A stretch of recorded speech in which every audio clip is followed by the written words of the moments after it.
Hello नमस्कार सत श्री अकाल आदाब। क्या हाल है भाई जनता, केम छो। हाल तो आप सभी के बढ़िया होंगे क्योंकि पीछे आप देख पा रहे हो क्या 300 post Bihar APO complete syllabus, वो तो डिस्कस करना ही करना है। लेकिन उससे भी पहले सबसे पहले आपका स्वागत है हमारे नए प्लेटफॉर्म पर जिसका नाम है क्या, लेक्स राइस एकेडमी। देखिए लेक्स मतलब लॉ और राइस का मतलब होता है कि भाई आपके जीवन में जो विधि है उसका सहारा लेके आपने जीवन में कैसे आप उत्थान करने वाले हैं, ठीक है, यानी राइज करने वाले हैं। जैसे सन राइज करता है वैसे आपका करियर इस लीगल फील्ड के अंदर राइज होने वाला है। ये एंश्योर करना ही हमारा क्या है, उद्देश्य है। ये इस चैनल पर पहली क्लास है, पहली वीडियो है, लेकिन आप मुझे पिछले विगत वर्षों से जानते होंगे। लगभग 1.5 साल से मैं आपको एजुकेट कर रहा हूँ। एक दूसरे प्लेटफॉर्म पर आपने देखा होगा मुझे यूट्यूब पर लगभग 1000 के करीब मेरी वीडियोज हैं, मैंने सेशंस ले रखे हैं। भली भांति हो सकता है आप लोग मुझे जानते हो, मेरे पढ़ाने का स्टाइल। तो अब क्योंकि नया प्लेटफॉर्म है तो हम लोग इस प्लेटफॉर्म पे पूरी शिद्दत से काम करेंगे। क्यों? क्योंकि रीजन यही है कि मुझे जब अपने मन मुताबिक काम नहीं मिलता है, मैं बच्चों के लिए सेटिस्फाई नहीं हो पाता, तो मैं देखता हूं कि भाई बच्चों का कैसे ज्यादा से ज्यादा भला किया जा सके, ठीक है। तो ये बात एंश्योर करने की भाई आपको कहीं से भी दिक्कत परेशानी ना हो, चाहे वो सब्सक्रिप्शन लेने से लेकर, चाहे वो सब्सक्रिप्शन की तो बात ही अभी दूर रहेगी, सब्सक्रिप्शन की तो बात ही नहीं करते हैं, मतलब कंटेंट आप तक डिलीवर करना, ठीक है, आपको बेस्ट थिंग प्रोवाइड करना। सबसे पहली हमारी यही रिस्पॉन्सिबिलिटी है इंश्योर करने की लेक्स राइस एकेडमी की। अब ये एकेडमी आपको क्या क्या देने वाली है मैं अभी थोड़ा थोड़ा बताऊंगा आपको, लेकिन उससे पहले क्योंकि वैकेंसी हमारे सामने है ये बिहार एपीओ की, जो कि एक महत्वपूर्ण आपके लिए, आपके करियर में, आपके जीवन में एक महत्वपूर्ण रोल अदा करने वाली है। क्यों? क्योंकि अगर आपने ठीक से प्रिपरेशन कर ली तो मान के चलिए आप यहाँ पर बहुत आसानी से एपीओ बन जाएंगे। अच्छा, यहाँ पे एपीओ बनने का मतलब एक और होता है कि सबसे बेस्ट सैलरी आप जब भी भारत में देखेंगे तो सबसे बेस्ट अगर सैलरी कहीं मिलती है तो बिहार में मिलती है एपीओ को। उसके साथ साथ जो अलाउंसेस हैं उसके बारे में अगर आपको किसी को पता है तो बहुत ही अच्छी बात है, वरना मैं तो बताऊंगा ही आगे आपको, है ना। तो आज की इस क्लास के अंदर में देखो सभी लोग बने रहना है सेशन के एंड तक, क्योंकि एक डिक्लेरेशन भी मुझे करनी है जो आपके बहुत फायदेमंद है। आप मान के चलिए कि ऐसी डिक्लेरेशन, मतलब जो चीज मैं आपको देने वाला हूं अगले 1.5-2 महीने के अंदर पूरे यूट्यूब पर आपको कहीं नहीं मिलेगी, किसी कोचिंग में नहीं मिलेगी। तो बने रहना इस क्लास के अंदर, बताऊंगा थोड़ी देर बाद, ठीक है जी। तो बिहार एपीओ की जब बात आती है तो यहां पर सिलेबस चेंज पहले ही हो चुका था, लेकिन अभी कुछ एक रिसेंट में कुछ आपको देखने को मिला होगा वैकेंसीज को लेके एक सर्कुलर, तो उसी पर सबसे पहले चलते हैं, ठीक है। उसी को पहले गो थ्रू करते हैं भाई क्या है ये।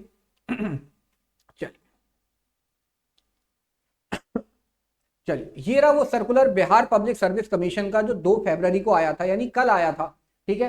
तो इसके अंदर देखिए जब आप थोड़ा सा इसको स्क्रॉल करेंगे तो यहां पर आपको मिलेगा 9th नंबर पर मिलेगा आपको 33rd जुडिशियल सर्विसेज के बारे में, और जिसका एग्जाम डेट भी इन्होंने दे रखा है, मेंशन कर रखा है, देखिए 9th नंबर पर। लेकिन अभी ये जो एडवर्टाइजमेंट है ये नोटिफाई अभी तक नहीं हुआ है, 33rd जुडिशियल एग्जाम। अब इसमें एक चीज याद कर रखनी है आपको, क्या कि भाई आप लोग एलिजिबल तब होंगे जब आपका 3 ईयर एक्सपीरियंस होगा इसके अंदर, यानी जुडिशरी के अंदर, ठीक है।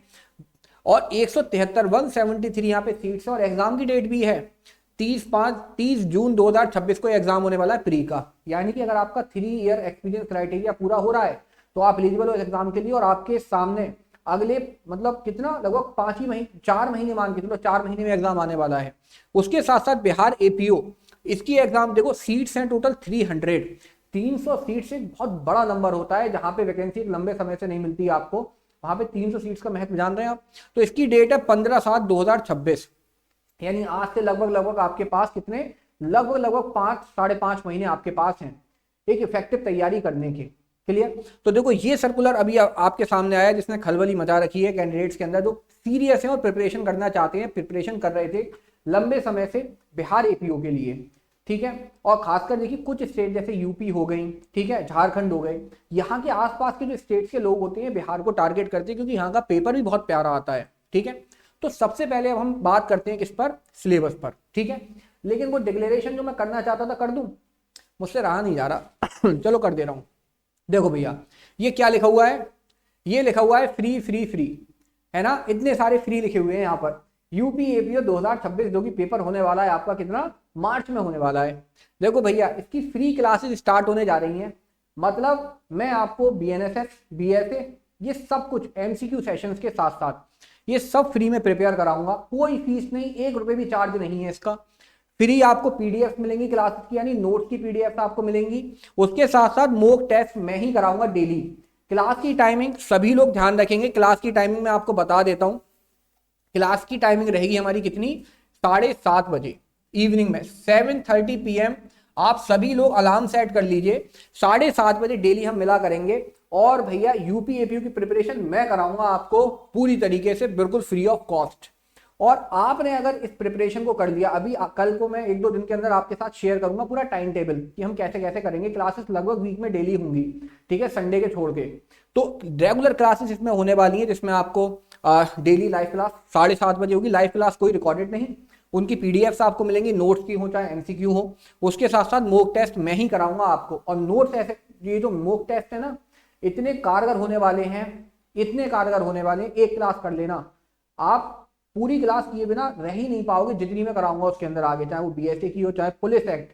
पुलिस एक्ट भी पूरा पढ़ाऊंगा मैं आपको, किससे, केवल एमसीक्यू से नहीं, पूरा डिटेल्ड पुलिस एक्ट, उसके साथ साथ रेगुलेशंस पढ़ाऊंगा। तो यानी पूरी एपीओ की पहली तैयारी ये मैं कराने जा रहा हूं बिल्कुल फ्री ऑफ कॉस्ट। तो जो भी लोग यूपी एपीओ की प्रिपरेशन कर रहे हैं, इस चैनल को तुरंत सब्सक्राइब कर लें, बेल आइकन दबा दें, क्योंकि 7:30 बजे डेली हमारी मुलाकात होगी, ठीक है। मॉर्निंग में भी एक क्लास में शेड्यूल कराऊंगा, उसका टाइमिंग आपको बता दूंगा ताकि आपको पता रहे कब क्लास हो रही है, आप अपना समय निकालकर लाइव क्लास में ज्वाइन हो पाए, ठीक है जी। और इसके बाद एक डिक्लेरेशन और है जो कि मैं आज नहीं करूंगा, अभी 1-2 दिन में करूंगा बिहार एपीओ के रिगार्डिंग, ठीक है।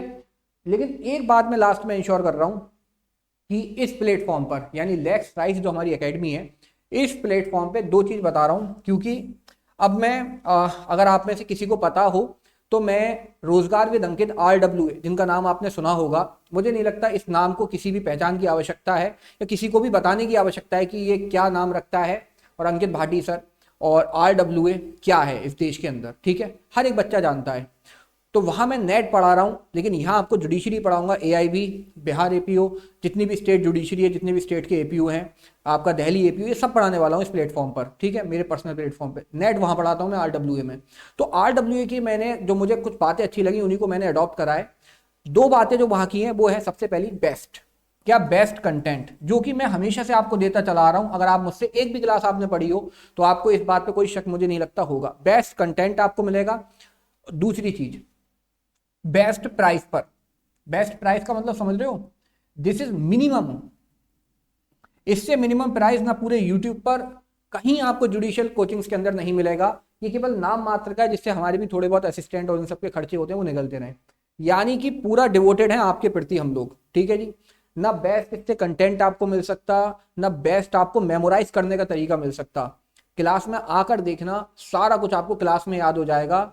यकीन नहीं हो, नाम एक बार सर्च कर लेना मेरा यूट्यूब पर, कुछ क्लासेस वहां पड़ी हुई हैं, ठीक है, आपको मिल जाएंगे, कुछ नहीं बहुत क्लासेस हैं, एक बार देख लो खोल के, आपको समझ में आ जाएगा कि याद कैसे कराते हैं। डाल देना विशेष रस्तोगी सर BNS क्लासेस, मिल जाएगा आपको। कल्पेबल होमिसाइड मर्डर, मिल जाएंगे आपको क्लासेस, एक बार देख लेना, याद कैसे कराते हैं आपको समझ में आ जाएगा, अगर किसी को नहीं पता, पहली बार देख रहा है ये क्लास तो, ठीक है जी। तो स्टार्ट करते हैं आज का। ये डिक्लेरेशन थी, कल से तैयार रहना इन क्लासेस के लिए, क्योंकि बिल्कुल तूफानी स्टाइल में आप लोगों को मैं सब कुछ याद कराने वाला हूँ यूपी एपीओ के लिए, ठीक है जी। अब आ जाते हैं सिलेबस पर, ठीक है, एक सेकंड। अब आ जाते हैं भैया अपने सिलेबस पर, ठीक है जी। कहाँ गया हमारा सिलेबस, ये रहा, देखो। हाँ जी, ये सिलेबस पहले ही नोटिफाई हो गया था, एक बार मैं आपको डिटेल में इसको आज डिस्कस कर ले रहा हूँ, क्योंकि अगर आपको कोई भी डाउट है, ठीक है, देखो तैयारी से पहले आपको पता होना चाहिए कहाँ से क्या आने वाला है, ठीक है जी। तो देखो भैया, बिहार अभियोजन सेवा के अभियोजन पदाधिकारी के चयन हेतु आपको क्या करना है, प्रतियोगिता परीक्षा के 3 चरण होंगे। यानी सबसे पहले अगर आप बिहार में एपीओ बनना चाहते हैं तो आपको 3 स्टेजेस क्रैक करनी होंगी। ये 3 स्टेजेस कौन कौन सी रहने वाली हैं, तो प्रथम पत्र, अब देखो पहली स्टेज के अंदर यानी प्रारंभिक परीक्षा जो आपकी होने वाली है, ठीक है, फर्स्ट वाली जो प्री होने वाला है आपका एग्जाम, इस प्री एग्जाम के अंदर क्या 2 पेपर आने वाले हैं, जिसमें पहला पेपर आपका सामान्य अध्ययन का होगा, जो कि 100 पूर्णांक यानी 100 मार्क्स का रहने वाला है। इसके साथ साथ दूसरा द्वितीय प्रश्न पत्र जो रहने वाला है, ये विधि का होगा, लॉ का आपका, और ये 150 नंबर का रहेगा, ठीक है। तो दोनों का अपना अपना महत्व है। विधि में आपको बहुत अच्छे से प्रिपेयर करना है और उसके साथ साथ सामान्य अध्ययन को भी ध्यान रखना है। बताऊंगा कैसे करोगे दोनों को प्रिपेयर, ठीक है। आगे पढ़ते हैं। प्रश्न पत्र हिंदी और अंग्रेजी दोनों भाषा में होगा, यानी कि दूसरी सबसे बड़ी बात, जो कि हिंदी मीडियम के स्टूडेंट हैं या इंग्लिश मीडियम के स्टूडेंट हैं, दोनों ही कैंडिडेट्स इस पेपर को दे सकते हैं। अपनी भाषा में, ठीक है। प्रारंभिक परीक्षा से वस्तुनिष्ठ प्रश्न होंगे, यानी कि अगली बात ये पता चलती है कि एमसीक्यू टाइप क्वेश्चन आएंगे जो कि बहु विकल्पों पर आधारित होंगे, यानी जिसके 4 ऑप्शन होंगे और उनमें से एक सही होगा, ठीक है। प्रत्येक पत्र जो है 2 घंटे की अवधि का होगा, यानी 2 घंटे का आपका सामान्य अध्ययन का, 2 घंटे का विधि का, जिसमें 100 प्रश्न पूछे जाएंगे, ठीक है। प्रारंभिक परीक्षा महज जांच परीक्षा होगी। अब देखो ये बात बहुत ही खतरनाक बात यहाँ पे लिखी हुई है कि जो प्राइमरी एग्जाम होने वाला है ये केवल जांच, यानी कि मतलब ये चेक करना है कि भाई आप एलिजिबल हो या नहीं, यानी कि प्री जो एग्जाम है ये केवल क्वालिफाइंग एग्जाम है, यानी इसके जो मार्क्स हैं वो आपकी जो फाइनल सिलेक्शन लिस्ट बनेगी ना इसमें ऐड नहीं होंगे, इसमें ऐड नहीं होंगे। ये केवल स्क्रूटनी करने के लिए कि भाई जो हमारे जो परफॉर्म्ड जो भाई साहब जो पढ़ाई करके आए हैं बिल्कुल एकदम सिस्टमैटिक, उन लोगों को निकाल लो बाहर और उनमें से फिर अब देखते हैं कि भाई किसको बनाना है एपीयू, ठीक है, जिसके आधार पर मुख्य परीक्षा हेतु योग्य उम्मीदवारों का चयन किया जाएगा, ठीक है। तो प्रिलिमिनरी एग्जाम क्वालिफाइंग एग्जाम है जो आपको बस पूरा, ठीक है, उसको क्वालिफाई करना है, उसके बाद आगे जिससे कि आप मेंस में जा सको, ठीक है जी। आगे कह रहा है इस परीक्षा में प्राप्त अंकों को अंतिम मेधा सूची में नहीं जोड़ा जाएगा, जैसे मैंने बताया जो फाइनल लिस्ट होगी सिलेक्शन की उसमें इसको नहीं जोड़ेंगे प्री के मार्क्स को। इस परीक्षा में उत्तीर्ण होना आवश्यक होगा, न्यूनतम योग्यता अंक आयोग द्वारा निर्धारित किए जाएंगे, यानी कितने मिनिमम मार्क्स होंगे वो आयोग बताएगा, उसके बाद जो भी कट ऑफ निकलेगी उसके अकॉर्डिंगली आपको क्वालिफाई कराया जाएगा, ठीक है। अब देखो पाठ्यक्रम क्या है, मतलब सिलेबस क्या है, तो सबसे पहले प्रथम प्रश्न पत्र यानी जो सामान्य अध्ययन का था इसमें क्या आने वाला है, सामान्य ज्ञान यानी समसामयिक घटनाओं की जानकारी सहित मतलब करंट अफेयर, उसके साथ साथ सामान्य विज्ञान, भारतीय इतिहास और संस्कृति, भारतीय राज्य व्यवस्था तथा भूगोल के ऐसे प्रश्न पूछे जाएंगे जिनका उत्तर उम्मीदवार बिना विशेष अध्ययन के भी दे सकते हैं। यानी कहने का मतलब है, अब देखो ये जो बात लिखी हुई है ये बात 100% सत्य नहीं है, क्यों? क्योंकि यहाँ पर आपको अच्छी पढ़ाई करनी होगी। ये कह रहे हैं ना विशेष अध्ययन के बिना, तो भाई मेरे बिना तो काम नहीं चलेगा, आपको विशेष अध्ययन करना ही पड़ेगा, ठीक है जी। समझ में आ गई इतनी सी बात, क्लियर। इसके बाद द्वितीय प्रश्न पत्र जो रहने वाला है इसमें भारतीय न्याय संहिता, देखो सबसे पहले बीएनएस, बहुत ही इंपॉर्टेंट बात है, इसको अच्छे से देखते हैं एक बार। देखो सबसे पहले बीएनएस आने वाला है, न्यू क्रिमिनल लॉ, उसके बाद बीएनएसएस आने वाला है, फिर बीएसए आने वाला है, इसके बाद सीपीसी आने वाली है और लास्ट में कॉन्स्टिट्यूशन आने वाला है। यानी ये टोटल 5 एक्ट आने वाले हैं आपके किसमें, प्री के अंदर। अगर आप प्री क्वालिफाई करना चाहते हो तो इन 5 एक्टों पर, 5 सब्जेक्टों पर आपको मास्टरी करनी होगी, ठीक है। अब देखो बहुत से ऐसी कैंडिडेट्स हैं जिनको याद नहीं हो रही है न्यू क्रिमिनल लॉ, सबसे बड़ी दिक्कत उनकी यही है कि सर ये न्यू क्रिमिनल लॉ हम याद कैसे करें, तो ये दिक्कत आप भूल जाओ, क्योंकि भाई जब मैं आपके साथ हूं तो कोई ऐसा सेक्शन होगा जो आपको याद ना हो जाए, क्लास के अंदर ही सारे सेक्शन आपको याद करा दूंगा, इस बात की गारंटी है। मैं फिर से कह रहा हूँ क्लास देख लेना यूट्यूब पर, मुझे कुछ सिद्ध करने की आवश्यकता नहीं है क्योंकि मैंने बहुत कुछ आपको डिलीवर कर चुका है पिछले 1.5 साल के अंदर और अभी भी लगातार नेट के बैचों में मैं कर रहा हूँ, ठीक है। तो एक बार अगर आप सेशन देख लोगे तो आपको सेक्शन याद हो जाएंगे विद नंबर, क्या सेक्शन का नंबर है, ठीक है। डेमो दिखाऊंगा मैं, 1-2 क्लास जब स्टार्ट हो जाएंगी तब आपको दिखाता हूँ डेमो। उसके बाद सीपीसी बहुत ही इंपॉर्टेंट यहाँ सब्जेक्ट रहने वाला है क्योंकि ज्यादातर बच्चे सीपीसी से थोड़ा भागते हैं, लेकिन सीपीसी भी बहुत एक्सीलेंस के साथ आपको याद कराई जाएगी कि कभी आपको इस सब्जेक्ट में दिक्कत ही नहीं आए। और लास्टली कॉन्स्टिट्यूशन, ठीक है, ये तो मदर लॉ है, ये तो जनरली आपने पढ़ा होता है, लेकिन बिहार में कैसे पूछा जाता है ये उसको लेके हम बात करेंगे, उसी हिसाब से पढ़ेंगे। देखो भले ही सब्जेक्ट ये सेम हो सकते हैं अलग अलग जुडिशरी में, अलग अलग एपीओ में, लेकिन क्वेश्चन पूछने का तरीका हर जुडिशरी का अलग रहता है। आप सोचो कि भाई एक ही तरीके से कॉन्स्टिट्यूशन पढ़ना है और हर स्टेट में वैसे कॉन्स्टिट्यूशन पूछा जा रहा है, तो ऐसा गलत है। हर स्टेट का अपना पैटर्न है जहां से क्वेश्चन बनते हैं। आप सोचो कि कहीं से फंडामेंटल राइट से क्वेश्चन हर जगह मिल जाएगा, तो ऐसा नहीं है। कुछ स्टेट में फंडामेंटल राइट पूछते ही नहीं है, आप करते रहो कितना पढ़ोगे। तो ये कैसे पता चलेगा, ये हम आपको बताएंगे कि बिहार में आपको कैसे पढ़ना है इस कॉन्स्टिट्यूशन को, ठीक है जी। यूपी एपी में कॉन्स्टिट्यूशन पढ़ोगे तो वहां अलग तरीका है। इसके बाद आ जाते हैं आगे, अब आ जाती है मुख्य परीक्षा, यानी कि जब आप प्रिलिमिनरी एग्जाम क्रैक कर लोगे तो अब आना पड़ेगा आपको मेंस पर। आना क्या पड़ेगा, आपको आना है, हाँ ठीक है। अब देखो यहाँ पर क्या होने वाला है, सबसे पहले प्रथम प्रश्न पत्र जो है आपका वो सामान्य अध्ययन का होगा 100 मार्क्स का। सेकंड होगा आपका द्वितीय प्रश्न पत्र हिंदी भाषा का। तीसरा होगा अंग्रेजी भाषा का, ये भी 100 अंक का है। इसके बाद चौथा पेपर होगा आपका भारतीय न्याय संहिता का, और ये होने वाला है 150 मार्क्स का। फिर भारतीय साक्ष्य अधिनियम का, ये भी होने वाला है 150 मार्क्स का। इसके बाद छठा पेपर होने वाला है भारतीय नागरिक सुरक्षा संहिता का 75 मार्क्स का, और इसके साथ साथ सीपीसी रहेगी 75 मार्क्स की। तो ये दोनों मिला के 150 मार्क्स का एक प्रश्न पत्र हो गया आपका, ठीक है। फिर 7वां प्रश्न पत्र रहेगा भारतीय संविधान का 150 मार्क्स का, और छठा पेपर और लास्ट जो 8वां पेपर है ये रहेगा अन्य विधि। अन्य विधि के अंदर अब ये माइनर लॉ है 10, कितने टोटल 10, 5 बढ़ा दिए गए थे, टोटल 10 माइनर लॉ है। तो ये पूरा मेंस का आपका क्या है सिलेबस है। अब मुझे एक बात बता दो आप सभी, आपके पास लगभग कितने महीने हैं, 5 महीने इस पेपर को प्रिपेयर करने के लिए। 5 महीने के अंदर देखो मेरा सजेशन ये है कि जब आपको देखो सिलेक्शन लेना है, किसी भी व्यक्ति को अगर सिलेक्शन लेना है तो एक बात बताओ आपको सिलेक्शन कैसे मिलेगा। सिलेक्शन मिलेगा आपको जब आप प्री क्रैक करेंगे, उसके बाद जब आप मेंस क्रैक करेंगे, और उसके बाद जब आप इंटरव्यू क्रैक करेंगे। क्या क्रैक करेंगे, इंटरव्यू, ठीक है। तो ये 3 स्टेज जब आप क्रैक कर लेते हो तब आपका सिलेक्शन होने वाला है, ऐसे ही तो है। तो क्या प्री पढ़ के केवल सिलेक्शन हो जाएगा, क्यों जी, नहीं होगा। क्या केवल मेंस करके सिलेक्शन हो जाएगा, नहीं होगा। इंटरव्यू तक पहुंचना है और इंटरव्यू क्रैक करोगे तब आपका कहां होगा, सिलेक्शन होने वाला है यहां आकर, ठीक है। तो अभी आपको क्या करना है, जैसे प्रिपरेशन हम लोग स्टार्ट करेंगे, मैं बताऊंगा कैसे करना है। इसकी अनाउंसमेंट अभी पेंडिंग है, 1-2 दिन में आपको जल्दी बहुत बढ़िया खुशखबरी मिलने वाली है, मैं आपको बताऊंगा, ठीक है जी। तो आपको साथ साथ तैयारी करनी है मेंस की। जैसे प्री को आप जैसे मान के चलो दिन में 6 घंटे पढ़ रहे हैं अभी आप, तो 6 घंटे में आपने 5 घंटे अगर प्री को दिए हैं तो भाई साहब 1 घंटा आपको मेंस को देना होगा हर कीमत पर। अगर आप अपना सिलेक्शन चाहते हैं, ये अभी से करना है आपको 1 घंटा मेंस के लिए। 5 घंटे में लॉ जीएस जो भी आप पढ़ रहे हो उसे पढ़ो, वेल इनफ, बट 1 घंटा आप कम से कम मेंस को देंगे, ये मेरी पर्सनल राय है। क्योंकि एंड में जाके आप मेंस इतनी जल्दी प्रिपेयर नहीं कर पाओगे, क्योंकि मेंस है एक्सीलेंस का, ठीक है। मैं बताऊंगा कैसे मेंस प्रिपेयर करते हैं, हाउ टू प्रिपेयर मेंस, बहुत जल्द। बहुत सारे सेशन बिल्कुल ताबड़तोड़ आने वाले हैं इस चैनल पर, इसीलिए कह रहा हूँ सब लोग आप लाइक सब्सक्राइब इसको सब कर लो, बेल आइकन वगैरह जो दबाना है भाई, जो जो आपको पता हो मेरे से ज्यादा वो सब कर दो यहाँ पर, ठीक है, क्योंकि आपका बहुत फायदा होने वाला है इस चैनल पर। अब 8वां पेपर बचा भाई, इसे देख लें जरा 1 मिनट। अब देखो कुछ बातें और लिखी हुई हैं, कह रहा है प्रत्येक प्रश्न पत्र 3 घंटे का होगा, यानी हर एक पेपर 3 घंटे का रहने वाला है।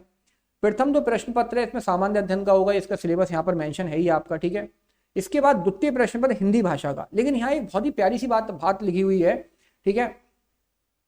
यहाँ पे इन्होंने क्या बताया है, देखो पढ़ लेते हैं। इस पत्र का स्तर वही होगा जो बिहार विद्यालय परीक्षा समिति की माध्यमिक परीक्षा के 4थे वर्ग में लगातार हिंदी का अध्ययन करने वाले परीक्षार्थियों के लिए अभिप्रेत हिंदी का है।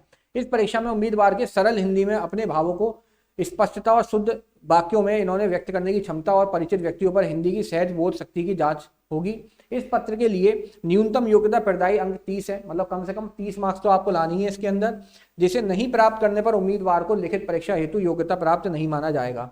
इस पत्र के प्राप्तांक मेधा सूची में नहीं जोड़े जाएंगे, यानी कि ये जो लैंग्वेज का पेपर है, हिंदी लैंग्वेज का पेपर, यहाँ मिनिमम आपको 30 मार्क्स लाने हैं। और ये जो पेपर के मार्क्स हैं, सेकंड पेपर के और थर्ड पेपर के, यानी हिंदी के पेपर के और इंग्लिश के पेपर के जो मार्क्स हैं, ये आपकी फाइनल जो लिस्ट कट ऑफ बनेगी उसमें नहीं जोड़े जाएंगे, क्योंकि केवल क्वालिफाइंग है। हिंदी इंग्लिश का पेपर केवल क्वालिफाइंग है, यानी 8 पेपर अभी हमने गिने थे, तो 8 में से जो लिस्ट बनेगी वो, ठीक है, फाइनल सिलेक्शन की, उसमें केवल ये 6 पेपर का क्या होगा, डाटा जुड़ेगा। इनको बस 30-30 नंबर यहाँ पे लाके क्वालिफाई करना है, इतनी सी बात बता रहा है ये, ठीक है, इन दोनों पेपर में, हिंदी वाले में और इंग्लिश वाले के अंदर। बताओ इतनी बात समझ में आ गई आपको, ठीक है जी। देखो ऐसी तृतीय पेपर में भैया लिखा हुआ है कि देखो इस पत्र के प्राप्तांक मेधा सूची में नहीं जोड़े जाएंगे। चौथा पेपर हो गया आपका भारतीय न्याय संहिता, 5वां साक्ष्य का, फिर नागरिक सुरक्षा संहिता, सिविल प्रक्रिया संहिता, 7वां होने वाला भारत की संवैधानिक विधि, और 8वां देखो ये रहा अन्य विधि वाला। अब इसमें क्या क्या है, देखो इसके अंदर शस्त्र अधिनियम, आपका आर्म्स एक्ट आपको पढ़ना होगा, विस्फोटक पदार्थ अधिनियम पढ़ना होगा, एक्सप्लोजिव एक्ट पढ़ना होगा, एक्सप्लोजिव सब्सटेंस एक्ट 1908 का, फिर narcotic drug psychotropic substance act आपको पढ़ना होगा, फिर आईटी एक्ट आपको पढ़ना होगा, इसका चैप्टर 11, ठीक है, पूरा आईटी एक्ट नहीं, चैप्टर 11 केवल। फिर इसके बाद आपका क्या होगा, मध्य विहार मद निषेध उत्पाद अधिनियम 2016 का, और इसके भी पर्टिकुलर चैप्टर हैं, चैप्टर नंबर 6, 8, ठीक है, और इसके देखो संशोधन भी आए हैं, उनको भी आपको एक बार देखना होगा। इसके बाद अगला है बिहार मद्य निषेध और उत्पाद नियमावली 2021 और 2022 की जो गाइडलाइन है उसको देखना होगा। फिर बिहार पुलिस एक्ट 2007 का, और भ्रष्टाचार निवारण अधिनियम 1988 का।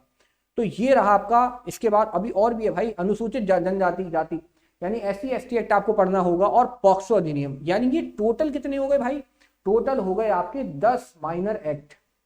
अब देखो पहले ये 5 रहा करते थे, 5 अब बढ़ा दिए गए, क्यों, क्योंकि यूपी में जब 16 माइनर आए तो बिहार वाले कहेंगे हम कैसे पीछे नहीं, इन्होंने भी 5 बढ़ा दिए, इन्होंने कहा हम चलो 10 कर लेते हैं, बच्चों पर थोड़ा तो रहम कर दें, CPC वहां बना दिए है ना। चलिए ठीक है जी। इसके बाद थर्ड स्टेज आपकी आएगी किसकी, साक्षात्कार यानी इंटरव्यू की, ठीक है जी। तो ये रहने वाला है आपका पूरा सिलेबस किसका, बिहार एपीयू का।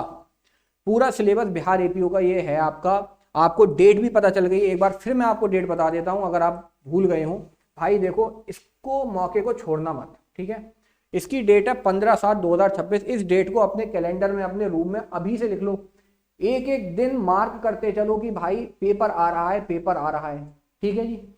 तो फिर से लास्ट में एक बात मैं यही कहूंगा आपसे कि 7:30 बजे का समय आपको याद रखना है। क्यों? क्योंकि 7:30 बजे क्या होने वाला है, क्या होने वाला है 7:30 बजे? 7:30 बजे मैं यूपी एपीओ की प्रिपरेशन स्टार्ट करा रहा हूँ। अब देखो यूपी एपीओ में क्या आने वाला है, कॉन्स्टिट्यूशन है आपका, न्यू क्रिमिनल लॉज है, तीनों सीपीसी नहीं है। तो इसकी तैयारी आप जब करोगे तो बिहार की भी साथ साथ होगी।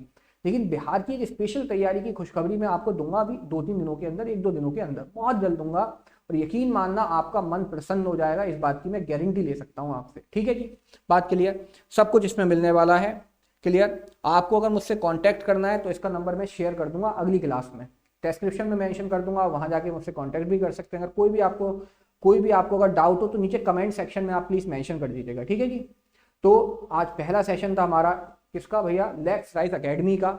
आप सभी से एक आशा इतनी सी है केवल कि प्लीज आप थोड़ा सा अपने दोस्तों में, साथियों में इस चैनल को थोड़ा प्रमोट कर दें। क्यों? क्योंकि अभी हम नए हैं, मैं नया नहीं हूं लेकिन ये चैनल नया है। तो मैं चाहता हूं कि आप थोड़ा सा प्यार दिखाएं हमें, ताकि और पूरे मन भाव से हम आपके लिए समर्पित रहें और लगातार काम करते रहें और आपकी सफलता में योगदान दे सके। क्योंकि सफलता तो आपको ही हासिल करनी है, लेकिन हम एक जरिया बनना चाहते हैं कि भैया कि चलो हमारे रास्ते कोई भी बच्चा जो पढ़ाई मान के चलो किसी भी परिस्थिति की वजह से नहीं कर पा रहा, चाहे वो आपका कोई इतनी जो एकेडमीज है उनकी फीस इतनी ज़्यादा होती है उनको नहीं दे पा रहा, तो ये कोई भी बैरियर आपका ना हो, यही एंश्योर हम करेंगे अपने पूरे सफ़र में जब तक हम आपसे जुड़े हुए हैं। तो थोड़ा सा साथ आपका भी हमें चाहिए, तो प्लीज़ इसको शेयर कर लेना अपने ग्रुप्स वगैरह में, स्टेटस पर, ठीक है। और उसके साथ साथ बने रहिए हमारे साथ। 7:30 बजे की क्लास याद रखिएगा, 7:30 बजे क्लास डेली यहाँ पर होने वाली है।